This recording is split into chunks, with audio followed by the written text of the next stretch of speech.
Hi everyone and welcome back to bankers info. अगर आप अभी तक बैठ के एसबीआई जूनियर एसोसिएट के रिज़ल्ट का वेट कर रहे हो तो आपका इंतज़ार अब ख़त्म हो जाएगा, बिकॉज उसका रिज़ल्ट अब जून में ही आने वाला है। एंड इंतज़ार करने का कोई मतलब नहीं है। अब प्रिपरेशन आप स्टार्ट कर दो आरआरबी एग्ज़ाम्स, हमारे ग्रामीण बैंक एग्ज़ाम्स के लिए।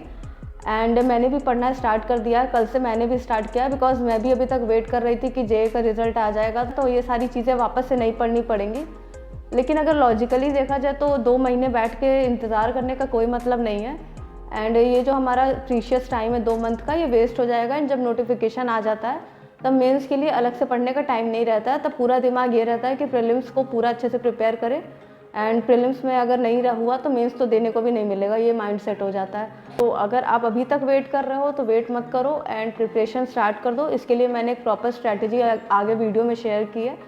इसके अलावा ये वीडियो थोड़ी लंबी जा सकती है तो आप लोग इसका स्पीड बढ़ा के भी देख सकते हो। So without further delay let's get started with the video. So यहाँ मैं आरआरबी की प्रिपरेशन में दोनों की बात करूँगी, बिगिनर्स के बारे में भी एंड रिपीटर्स के बारे में भी। अगर आप बिगिनर हो तो भी ये चीज़ फॉलो कर सकते हो, एंड रिपीटर हो तो आप रिपीटर वाली स्ट्रैटेजी आप फॉलो कर सकते हो। तो सबसे पहले बात कर लेते हैं कि जो बिगिनर्स होते हैं उनको पहले फाउंडेशन अपना स्ट्रॉन्ग करना होगा। उनको बेसिक्स भी आना चाहिए सबसे पहले, एंड उसके बाद उस पर वर्क करके वो एडवांस लेवल पे जा सकते हैं। तो पहले आपको अपना फाउंडेशन स्ट्रॉन्ग करना होगा, एंड अपना फाउंडेशन स्ट्रॉन्ग करने के लिए आप कुछ टीचर्स को फॉलो कर सकते हो, जो कि मैं सेक्शन वाइज आपको बता देती हूँ। क्वांट्स के लिए आप आशीष अरोरा सर को फॉलो कर सकते हो, सुमित सर को फॉलो कर सकते हो, हर्षल सर से पढ़ सकते हो। ये काफ़ी अच्छे टीचर्स हैं क्वांट्स के। एंड अगर आपको डिसाइड आप नहीं कर पा रहे हो कि किस टीचर से पढ़ना है तो आप सबके एक क्लास करके देखो। जिस टीचर से आपको, जिनकी स्ट्रैटेजी आपको समझ में आए, जिनके पढ़ाने का तरीका आपको अच्छा लगे, आप उन टीचर से पढ़ना स्टार्ट कर दो। इसके बाद इंग्लिश के लिए मैं एक ही टीचर रिकमेंड हमेशा करती हूँ, निमिषा बंसल मैम को। उनका पढ़ाने का तरीका बहुत सिस्टमेटिक होता है, बहुत अच्छे तरीके से वो पढ़ाती हैं, तो आप आँख बंद करके उनको फॉलो कर सकते हो। एंड लास्टली अगर रीजनिंग की बात करें तो रीजनिंग के लिए एज सच मैं किसी टीचर को स्टार्टिंग से फॉलो मैंने नहीं किया है, लेकिन पज़ल्स एंड सीटिंग अरेंजमेंट के लिए मैंने अंकुश लांबा सर के वीडियोस देखे थे। तो आप puzzle and seating arrangement particular मैं ये टॉपिक बता रही हूँ, इन टॉपिक्स के लिए ही उनके वीडियोस आप फॉलो कर सकते हो। एंड बाकी अगर आप टॉपिक वाइज देखना चाहो तो बहुत सारे टीचर्स हैं, आप टॉपिक डाल के सर्च करोगे तो आपको मिल जाएंगे। सो ये बात हो गई फाउंडेशन की, कि आपको अपना फाउंडेशन कैसे स्ट्रॉन्ग करना है। एंड जब ये चीज़ आप कर लो तब आप अपना एडवांस लेवल की पढ़ाई स्टार्ट कर दो। के लिए मैं एक अलग वीडियो बनाऊंगी क्योंकि इसमें वो सारी चीज़ें कवर नहीं हो सकती हैं।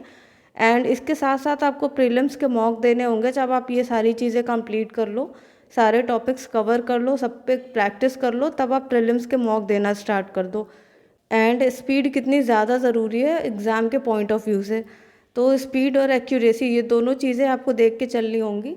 जब आप पहले ये सारी चीज़ें कंप्लीट कर लोगे तो आप मॉक की प्रैक्टिस करोगे, एंड उसके बाद अपनी स्पीड और एक्यूरेसी पे वर्क करोगे। एंड उसके बाद जैसे आपने ये चीज़ें 1 मंथ की, उसके बाद आप मेंस की चीज़ें स्टार्ट कर दो। जैसे मेंस का क्वांट्स, इंग्लिश और रीजनिंग, ये सारी चीज़ें आप पढ़ना भी स्टार्ट कर दो और मॉक लगाना भी स्टार्ट कर दो। अब ये नहीं है कि हफ्ते में 2 या 3 मॉक आप लगा रहे हो, हफ्ते में एक ही मॉक लगाओ, क्योंकि अभी आपको चीज़ें ग्रैस्प करने में टाइम लगेगा। तो इसलिए आप हफ्ते में 1 मॉक लगाओ इसका।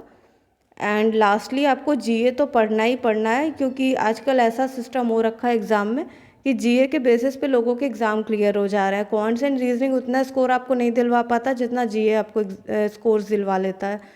तो जीए आपको डेली पढ़ना है। इसके सोर्सेज आप आशीष गौतम सर से पढ़ सकते हो, बेस्ट सोर्स है, एंड वो सबसे ज़्यादा रेगुलर भी रहते हैं। एंड सैटरडे संडे में आप अफेयर्स क्लाउड के वीकली पीडीएफ से अच्छे से जो भी आपने डेली बेसिस पे पढ़ा है उसको रिवाइज कर सकते हो। इससे आपको चीज़ें रिटेन करने में आसानी होगी। तो ये सारी बातें बिगिनर्स के पॉइंट ऑफ व्यू से हो गई। अगर आप बिगिनर हो तो आपको कैसे पढ़ना चाहिए। अभी हम रिपीटर स्टूडेंट की बात कर लेते हैं, जो पहले भी एग्ज़ाम्स दे चुके हैं या कुछ सालों से प्रिपरेशन कर रहे हैं।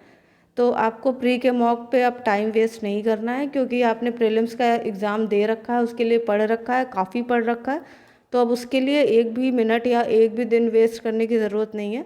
इसको आप तभी करो जब आपका एग्ज़ाम आने वाला हो। जैसे कि अभी आरआरबी का टाइम स्केड्यूल निकल चुका है, आईबीपीएस का भी निकल चुका है, तो आपको पता है एग्ज़ाम कब होना है। तो एग्ज़ाम जब होने वाला रहेगा उसके 2-3 हफ्ते या 1 मंथ पहले से आप प्रीलिम्स का मॉक दो एंड अपना स्पीड अच्छा कर लो, लेकिन अभी करने का कोई मतलब नहीं है। आपको अभी सिर्फ और सिर्फ मेंस पे फोकस करना है एंड आपको अब पता होगा कि आप किस टॉपिक पे लैग कर रहे हो, कौन सा ऐसा सेक्शन है जो आपका एग्ज़ाम नहीं क्लियर करने दे रहा है। तो आपको सिर्फ और सिर्फ उस टॉपिक्स पे ही पढ़ाई करनी है, उन टॉपिक्स को ही ठीक करना है, कॉन्सेप्ट्स अपने बिल्ड करने हैं। क्योंकि अगर आपने मेंस दिया होगा, नहीं भी दिया होगा, तो भी मॉक्स देते होगे अगर आप पहले, तो आपको आइडिया होगा कि कौन सा ऐसा टॉपिक है जो आपका लैग कर रहा है और जिसमें आपके स्कोर्स नहीं बन पा रहे हैं, जो आपको नेगेटिव मार्क्स भी दे रहा है। तो यहाँ आपको अपने कॉन्सेप्ट्स को स्ट्रॉन्ग करना होगा। एंड लास्टली एक्यूरेसी, जो कि बहुत ज़्यादा ज़रूरी है, चाहे वो बिगिनर हो या फिर रिपीटर हो, कोई भी स्टूडेंट हो, एक्यूरेसी सबके लिए ज़रूरी है। एंड रिपीटर स्टूडेंट्स के साथ ऐसा होता है कि वो लोग क्वेश्चन 100 से ऊपर करके आ जाते हैं मेंस में, लेकिन उनके मार्क्स 50-60 के आसपास ही रह जाते हैं। तो उनके लिए एक्यूरेसी और भी ज़्यादा ज़रूरी है मेंटेन करना, तो आप इस पे भी वर्क करो। एंड लास्टली ये जो जीए का मैंने बताया बिगिनर के लिए, वो सेम चीज़ आप हमारे रिपीटर्स को भी फॉलो करना होगा। हम लोगों को भी ये जीए का डेली पढ़ना होगा, वीकली का पीडीएफ देखना होगा, इतना बहुत ज़्यादा ज़रूरी है, वरना जीए में स्कोर करना मुश्किल हो जाता है। आप में से काफ़ी लोग कोरिलेट भी कर पा रहे होंगे। सो ये पूरी प्रॉपर स्ट्रैटेजी है। एंड इसमें और अगर आपको टॉपिक वाइज डिटेल्ड स्ट्रैटेजी चाहिए तो आप कमेंट सेक्शन में बता सकते हो, तो मैं टॉपिक वाइज भी बता दूंगी, क्योंकि मैंने ये प्रिपरेशन किया हुआ है। इसके अलावा मैंने प्रीलिम्स और मेंस दोनों दिया हुआ है आरआरबी के एग्ज़ाम्स का, तो मुझे काफ़ी हद तक आइडिया है। तो अगर आप चाहो तो मैं टॉपिक वाइज भी बता सकती हूँ। एंड आप ये स्ट्रैटेजी को फॉलो करके देखो, अगर आपको अपने स्कोर्स में इम्प्रूवमेंट दिखे, बेनिफिशियल लगे आपको, तो आप इसको फ्यूचर में कंटिन्यू करो एंड अपनी प्रिपरेशन और अच्छी करो। So all the very best to all of you and don't forget to like, share, subscribe to my channel bankers info.